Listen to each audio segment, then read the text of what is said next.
Hi folks, welcome back. Video keenya guyyaa irraatiin immoo footoo retouch gochuu haala kamiin akka dandeenyu isinitti agarsiisaa jechuudha. Kana jechuun footoo haala kamiin retouch gochuu dandeenya jechuun maal jechuudha?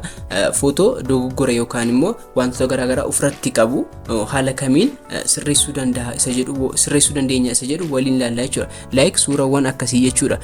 Fuula isaan irratti akkas ta'ee jiru kana finnisa garaagaraa yookaan immoo wantoota garaagaraa irra jiru haala kamiin retouch gochuu dandeenya isa jedhu isinitti agarsiisaa jechuudha. So hamma xumuraatti subscribe gochuun na waliin turaan affeerraa kiyya ta'a gara video keenyaatti. Egaan suurawwan sadii kana kaawwadheen jira. Sadan isaaniiyyuu maalidha? Dogoggora yookaan immoo wanta akka finnisaa yookaan immoo xabaasaa wayii ofirratti ni qabu jechuu akka madaa wayii jechuudha. So kana haala kamiin retouch gochuu dandeenya isa jedhu waliin ilaallaa jechuudha. Jalqaba suura isa kana waliin ilaallaa jechuudha. Kana sirreessuudhaaf retouch gochuudhaaf Adobe Photoshop keessatti kan nu fayyadu tuulii kamidha yoo jenne ilaallu kuno tuuliin as keessa jiru ni jira jechuudha. Maalidha?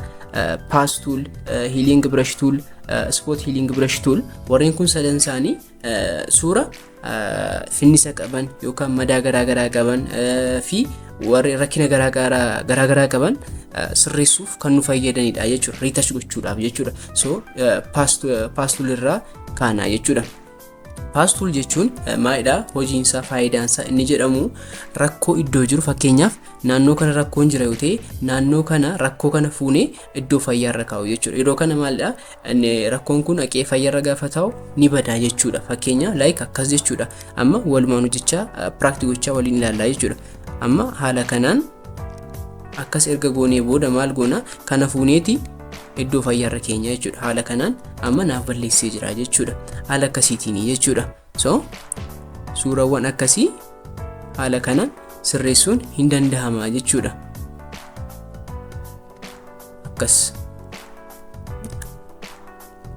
Akkasitti isuma naannoo isaa jirutti saampilii naannoo isaa irra jiru keenyaa fi sanii booda nuuf sirreessaa jechuudha. Guutummaa guututti haala akkasiin nuuf bareechee nuuf kaa'uu hin danda'a isiniin jechuun barbaada jechuudha. Maaltu pass tooliin jechuudha. Haala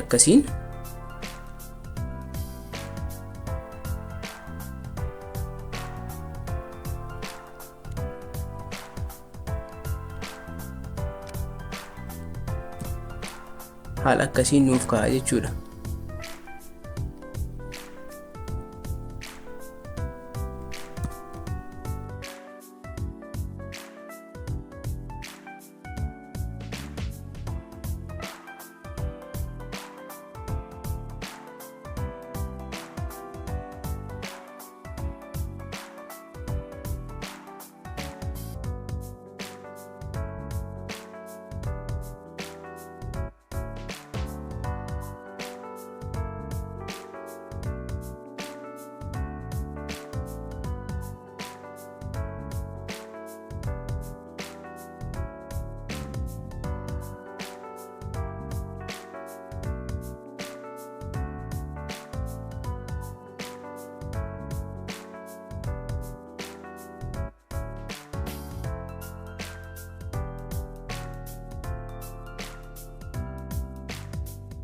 Haala akkasiin retouch gochuu dandeenya jechuudha suura kamiyyuu.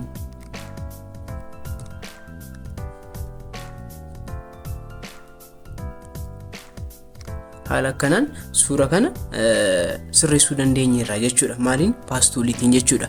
Inni lammataa immoo isa kana sirreessina jechuudha. Maaliin sirreessina isa kana immoo healing brush tool isa jedhamudha jechuudha. Healing brush tool isa jedhamuun waliin sirreessina jechuudha. Inni kun immoo faayidaan isaa maal goona?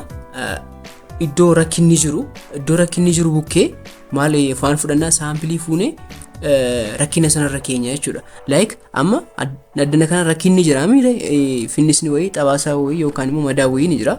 Sana booda addana kanaati fuunee irra keenya jechuudha. Haala kamiin keenya alt plus left click qabanneetu maal goona irra keenya jechuudha fuunee. Amma fakkeenyaaf amma addana kana yoo sirreessuu barbaade akkatti qabadheetaan dhufeen asirra kaawwadha jechuudha. Haala akkasiin naaf balleessaa jechuudha. inni immoo automaatikaalii maal godha yoon saampilii fudhee irra kaa'e haaluma akkasiitti haala salphaa ta'een naaf sirreessaa jechuudha. Healing brush tooliin jechuudha.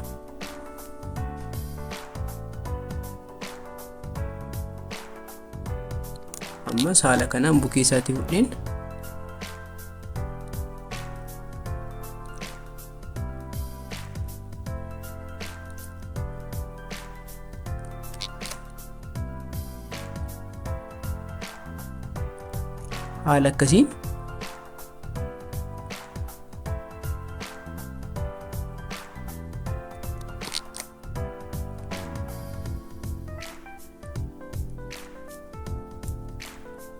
haala akkasiin naaf sirreessaa jechuudha. Hi'ii kana xiqqoo ishee gadi butadheeta maal godha haala kana saampilii isaa fudheen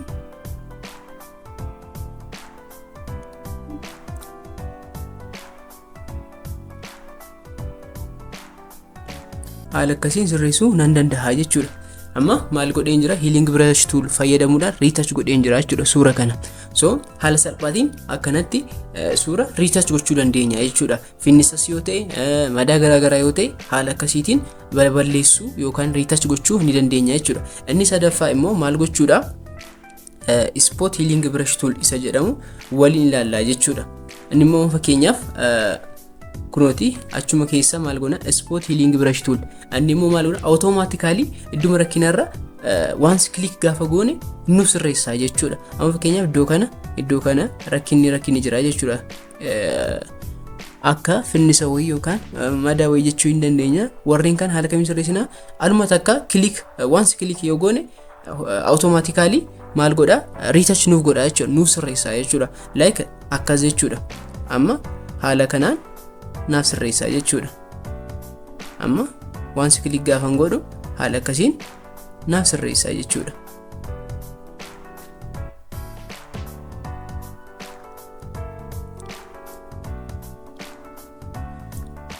Haala akkasiin sirreessee fayyadamuu nan danda'a jechuudha.